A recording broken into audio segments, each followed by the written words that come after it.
Hello friends, welcome to সবুজায়নের পথে। আশা করি আপনারা সবাই ভালো আছেন। দেখুন বন্ধুরা, ছাদ বাগানে প্রচণ্ড পরিমাণে রোদের তাপ এবং গরম পড়ে যাওয়ার জন্য ছাদ বাগানের সমস্ত গাছগুলোকে আমি এখন নিচে নামিয়ে নিয়েছি। এত সুন্দর সুন্দর ফুল, এত সুন্দর সুন্দর গাছগুলো এভাবে নিচে নামিয়ে এরকম ফেলে রাখতে মন চাইছিল না, কিন্তু কিচ্ছু করার নেই জানেন, কারণ আমি এগুলোকে ছাদে আর বাঁচাতে পারছিলাম না। অত্যধিক গরম এবং ছাদে আমার কোনো জলের ব্যবস্থা নেই, তাই এখন অগত্যা আমাকে এইভাবে সমস্ত টবগুলোকে নিচে নামাতে হয়েছে। দেখুন, আমি সমস্ত গাছগুলোকে এইভাবে নিচে নামিয়ে দিয়েছি। আর ছাদ বাগানে এই গাছগুলোকে রাখলে বাঁচাতে পারতাম না, যদিও গাছগুলো এইভাবে নিচে নামিয়ে নেওয়ার পর মনটা ভীষণ খারাপ হয়ে গিয়েছে আমার, কারণ ছাদে আমি যখন খুশি গাছগুলোকে দেখতে পারতাম। ছাদ বাগানে গাছ করার একটাই সুবিধে, রাত্রিতে যখন ঘুম আসে না, একা রাত্রি জেগে কাটাই, তখন এই গাছগুলোর সঙ্গে কথা বলেই সময়টা কেটে যায়। বুঝতেই পারি না কখন আমার রাত্রিটা ভোর হয়ে সকাল হয়ে গিয়েছে, এবং আমার যখন খুশি মন চায় আমি ছাদ বাগানে গাছগুলোকে দেখতে পারি। কিন্তু নিচে এইভাবে ফেলে রাখলে নিচে নেমে আমি রাত্রে গাছগুলো তো আর দেখতে পারি না বা গাছগুলোর যত্নও করতে পারি না। অথচ ছাদ বাগানে আমি যখন খুশি আলো জ্বেলে গাছগুলোকে পরিচর্যাও করতে পারতাম। ছাদ বাগানে গাছ রাখার এটাই একটা মূল সুবিধা, যেগুলো এই নিচের বাগানে খুবই অসুবিধা হয়। দেখুন, সত্যি গাছগুলো ভীষণ সুন্দর, কিন্তু তবুও মন খারাপ করে লাভ নেই। চলে এসেছি এখন বেগুন তুলতে। বস্তার মধ্যে হয়েছে বেগুন। এই বেগুনগুলো প্রচুর পরিমাণে এখান থেকে আমরা হারভেস্ট করে নিই। দেখুন, প্রচণ্ড বেগুন হয়েছে এবং বেগুনগুলো খুব সুন্দর দেখতে। আপনারা হয়তো ভাবছেন যে সিমেন্টের বস্তায় কীভাবে বেগুন করবেন, তাহলে দেখুন, এই তো আমাদের তো হচ্ছে এইভাবে। আর লঙ্কাগুলো দেখেছেন কত সুন্দর, এগুলো সব গোল লঙ্কা, আর এটা একটু অন্য। দেখুন, দুটো দু রকমের। আর বস্তাতে রয়েছে এবং বস্তার মধ্যে কলার খোসা, সবজি পচা সবটাই আমরা দিয়ে রাখি। এই দেখুন কলার খোসা এবং যত সবজি পচা বলুন, যা বলুন, এই বস্তার মধ্যে আমরা এইভাবে ফেলে দিই। এতেই গাছ সুন্দর হয়। গাছে কোনো রাসায়নিক বা কীটনাশক দেওয়ার কোনোরূপ প্রয়োজন নেই। আপনারা সম্পূর্ণ সহজ সরলভাবেই বাগান করুন, নর্মাল বাগান তৈরি করুন। দুটো একটা গাছ লাগান এবং অল্প যত্ন, অল্প পরিচর্যাতেই দেখবেন খুব সুন্দর সুন্দর শাকসবজি আপনারা করতে পারবেন। শাকসবজির গাছের জন্য বিশেষ কোনো পরিচর্যার দরকার হয় না, ফুলেও হয় না, ফলেও হয় না। শুধু সময় মতো জলটুকু দিলেই গাছ করা যায়। অন্তত আমার তো তাই মনে হয়। যদি আমরা প্রতিদিন নিয়মিতভাবে গাছে জল দিই, তাহলেই আমরা এরকম সুন্দর একটি বাগান তৈরি করতে পারবো।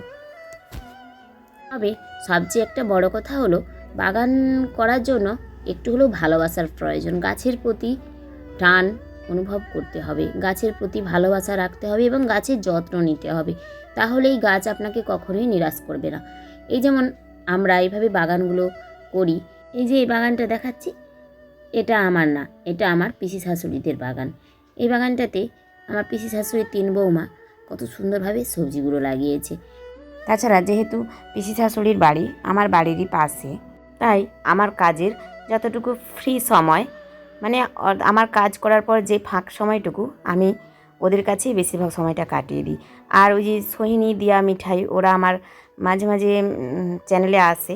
ওরা পিসি শাশুড়ির 3 ছেলের 3টি মেয়ে।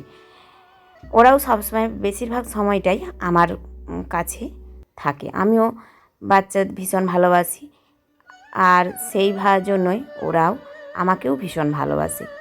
দেখুন, আমাদের এখানে এই যে নেউল, এটা সর্বত্রই দেখা যায়। তাছাড়া আরেকটা কথা আপনাদের বলা হয়নি, এই যে এখন আমার ক্যামেরাটা ধরছে, এটা যতক্ষণ সময়টা আমি আমার নিজেকে দেখাই, সেটা বেশিরভাগ সময় সোহিনী আমার ক্যামেরাটা ধরে দেয়। আর মাঝে মাঝে আমার খুড় শাশুড়ির 2 নাতনিও ধরে দেয়, পরি এবং ভূমিকা। ওরাও মাঝে মধ্যে আমার চ্যানেলে আসে। দেখুন বন্ধুরা, পিসে মশাই আমাদের পুকুরে এখন জাল দিচ্ছে। জানি না কতগুলো মাছ পড়বে, তবে দেখা যাক। আমরা অধীর আগ্রহে অপেক্ষা করছি যে পিসে মশাই কতগুলো মাছ ধরতে পারে। যেহেতু আমার ক্যামেরা ধরার কেউ নেই, সেহেতু ওই বাচ্চা মেয়েগুলোকেই যখন পারি একটু করে এই ফোনটা ধরিয়ে নিই। দেখুন এখানে কি সুন্দর কলাগুলো হয়েছে। এইখানটায় আমাদের এবং আমার খুড়শ্বশুরদের অর্ধেক অর্ধেক করেই জায়গা। এই যে গাছগুলো দেখছেন এগুলো সবই একসাথেই রয়েছে এবং হাফ হাফ, কাকুদের হাফ এবং আমাদের হাফ। আর পিসেমশাই সব দিনই আমাদের পুকুরে মাছ ধরে দেয়।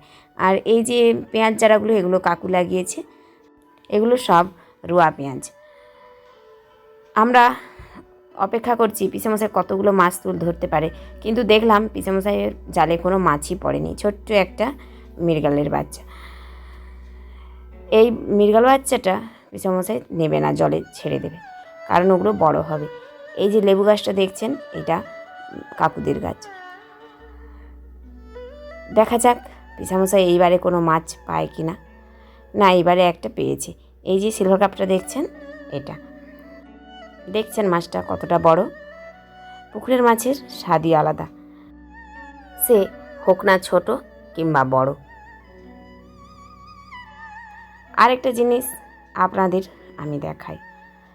আপনারা হয়তো ভাবছেন এটা কলমের চারা। না বন্ধুরা, বাপের বাড়ি থেকে কাঁঠাল নিয়ে এসে এই গাছটা আমি লাগিয়েছিলাম এবং 3 বছরেই গাছটা ফল দিচ্ছে। এটা বীজের চারা। আমি সেই ছোটোবেলা থেকেই গাছ লাগাতে ভালোবাসি এবং সেই ছোটোবেলা থেকেই গাছ লাগিয়েই যাচ্ছি। দেখা যাক কতদিন পারি এভাবে গাছ লাগাতে। আজকের মতো আমার ভিডিওটি এখানেই শেষ করছি। আমার ভিডিওটি যদি আপনাদের ভালো লেগে থাকে আপনারা অবশ্যই কমেন্ট করে জানাবেন। আমার চ্যানেলটিকে সাবস্ক্রাইব করে আমার পাশে থাকবেন। ছোট্ট একটা লাইক করে দেবেন। আপনারা সবাই ভালো থাকবেন, সুস্থ থাকবেন। ধন্যবাদ।